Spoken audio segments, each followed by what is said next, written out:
everybody, and welcome to Storm Reads. And today is going to be part one of a few book hauls that I have. I do used book shopping, and I have found some really cool places that have books that are fairly cheap, and so that's what I do. I like older books. I like to collect older books. I am a collector. I have nothing against newer books. I don't know. I just like the older books. I like the older romance books, the older mystery books, and stuff like that. So that's what I like to collect. But I mean, I do have a decent amount of like a little bit newer books, but for the most part, it's older books, and they're cheaper. And I don't mind my older books have increases and all that stuff in them. I'm very picky about my newer books, but my older books I don't care. So yeah, these are going to be, for the most part, romances. I do have some other books, I think, that aren't romances, but this one particularly is going to be a bunch of romance books. And I don't remember which ones I got where, because I just started lumping them together, and if I can remember, I will, but most of the time I don't remember. And so I'm going to start with the thicker romances and then work my way down to the thinner ones. So this one is Midnight Magic by Beltina Caron. I have no idea, but it's really pretty and super shiny, so sorry about that. And it says, Charity Standing was beautiful and jinxed. Enough said. That's all I need to know. And it's got a pretty cover. But yeah. So I've never heard of this author, but I do know that I got these at Antiquish, and I think these are a little bit newer used books. Let's see. Well, actually, no. This is, this one's copyright 1991, but it's in, like, really good condition, so I actually kind of thought it was newer. This one is the same author, Bettina Kohn. It says Behind Closed Door. This is a Viking one. It says, Under the Queen's Protective Eyes in the Halls of a Conniving Court. And it says it's about a Viking nobleman. So I don't read a lot of Viking type historical romances, but I thought I'd give it a try. It doesn't have like the best cover. I'm not a huge fan of this, but I did think it sounded kind of interesting. And I did get these at Antiquish, and they were, this one lady sells her books 2 for $1. Then I have Deborah Simmons, and it's the Devil Earl. And I really like the colors on this cover. Pretty. It says, Out of a midnight coach steps Ravenscar, the perfect gothic mystery man. So, I mean, there you go.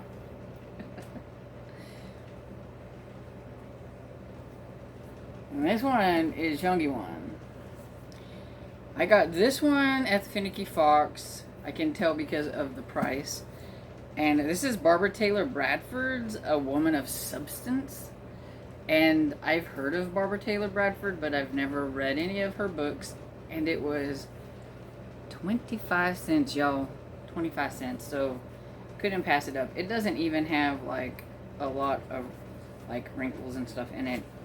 And this one is from 1979, but I think this one is a first Avon printing in 1980, so it's still like super old, and somebody kept it in fairly decent condition. And there we have the back side because it's cool. I don't know. It says every generation has a woman for whom the world is not big enough. There we go. I don't have enough time to like read the whole parts of the back, so I thought I'd try to read like a little snippet. And so this one is The Mask of Enchantment by Cartland. And this one was also 25 cents, so I got this one at the Finicky Fox. That's how I can kind of tell on some of these, because I can get some really good ones that are really cheap at the Finicky Fox. And this one's from 1990. And it says, In the Scottish borderland, she wove a desperate fiction only to discover her heart's dearest dreams.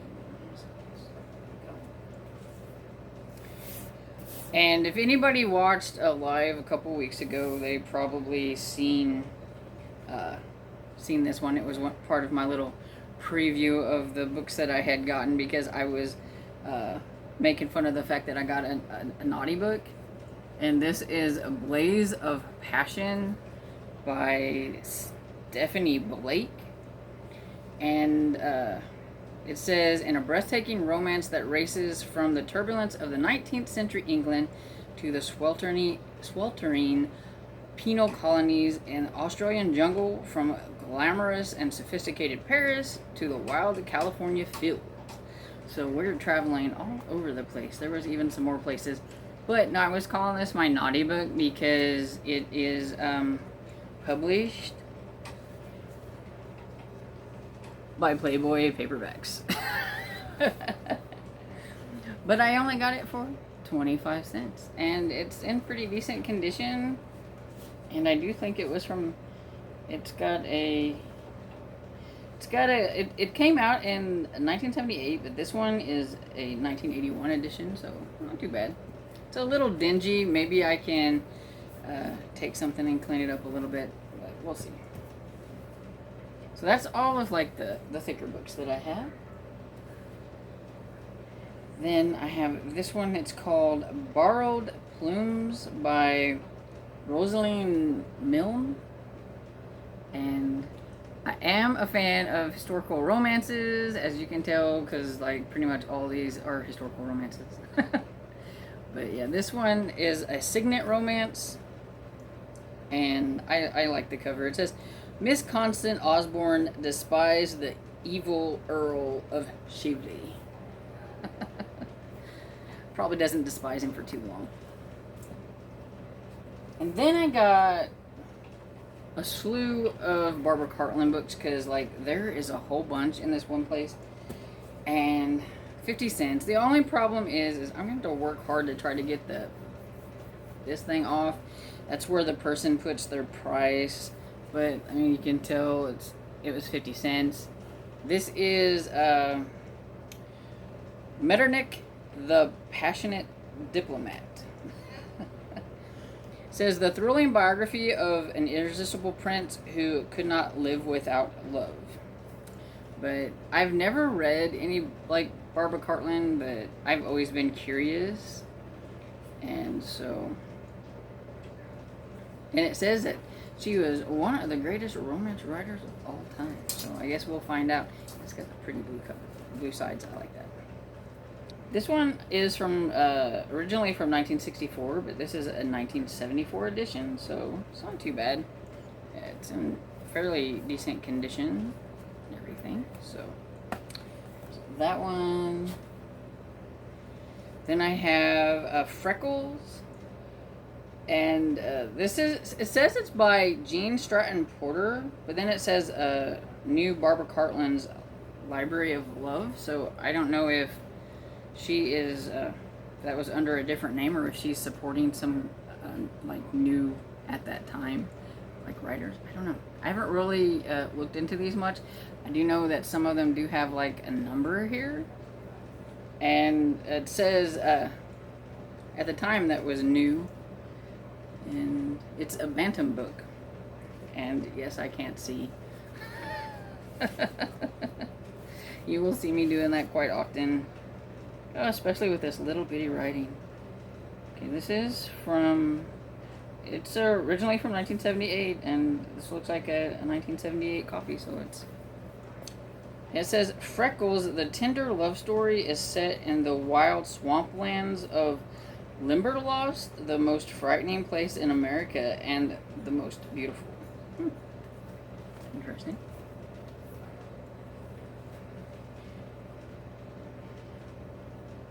And here we have another Barbara Cartland's Library of Love.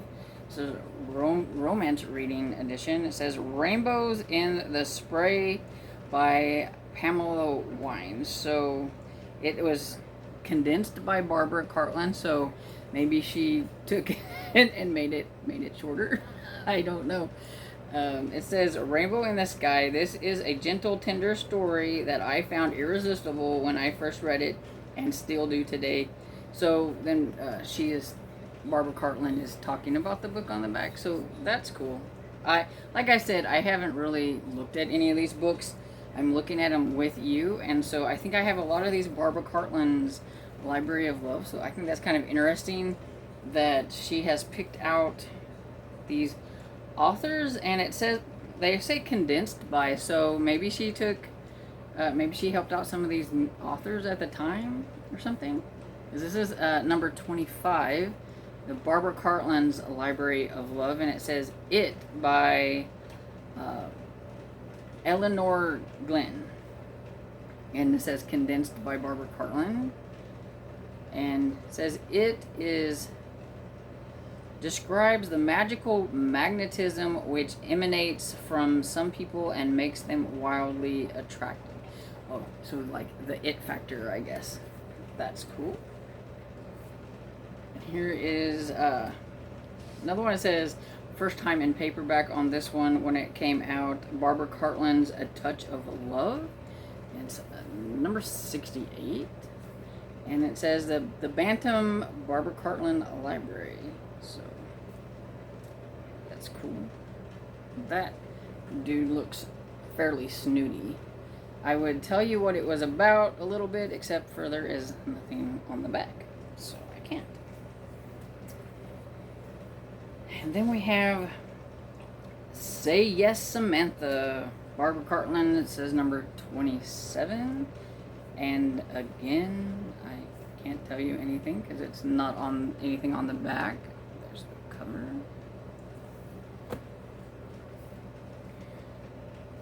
And here is my little Harlequin finds.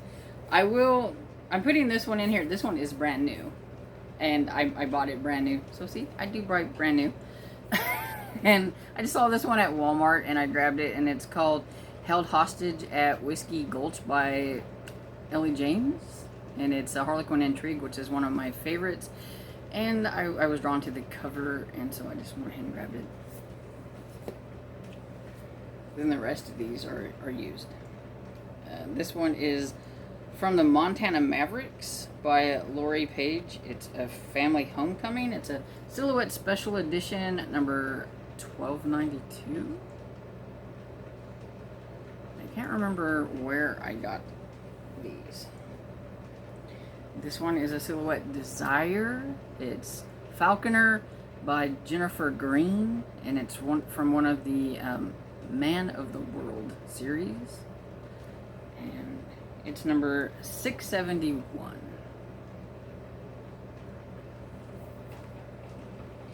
I got these next two off of Amazon. One of my friends, Barb, she had sent me some money for Christmas on an Amazon gift card, and I had been holding on to it and trying to figure out what I wanted to spend it on, and I decided to spend it on the very first Harlequin Presents. This is Gates of Steel by Anne Hampson, and it's number 1, and so it's I just wanted to have number 1, and it was like, I don't know, $5 or $6. Somebody was selling it. This isn't like the, first ever one. This one, it came out originally in 1973, but this one's from 1981. But still, it's the first one, so I could read and see what the first one was like. That's kind of what I was curious about. And then I was just curious about Violet Windspear because I have a 1970 something bind up of her books that I had found at the Finicky Fox for 25 cents. That was like one of my really cool finds that I found there. And sometimes you have to dig because the person that has their books there, it would drive an OCD person crazy. And it drives me crazy, and yeah. But so you do have to dig through them to find some of the good stuff. This is Harlequin Presents. It's number 5 in the Harlequin Presents, and it's Devil in a Silver Room. And so I got those two thanks to my friend who gave me a gift card. So that. And then, oh, I found this one at the Finicky Fox as well, because it says 25 cents. It's a Harlequin Regency romance. And this is The Parson's Pleasure. It says, fate was too cruel. It had shown her an ideal man, then made it impossible for him to be hers. So, sounds interesting. This is, doesn't have a number. I don't see a number, so maybe these didn't have numbers. There you go. And another cool find at Finicky Fox was Bitter Deception by Gwen Westwood. It's the Harlequin romance line. This one is number 2885. It is from 1987. This is from a Harlequin romance first edition, January 1988.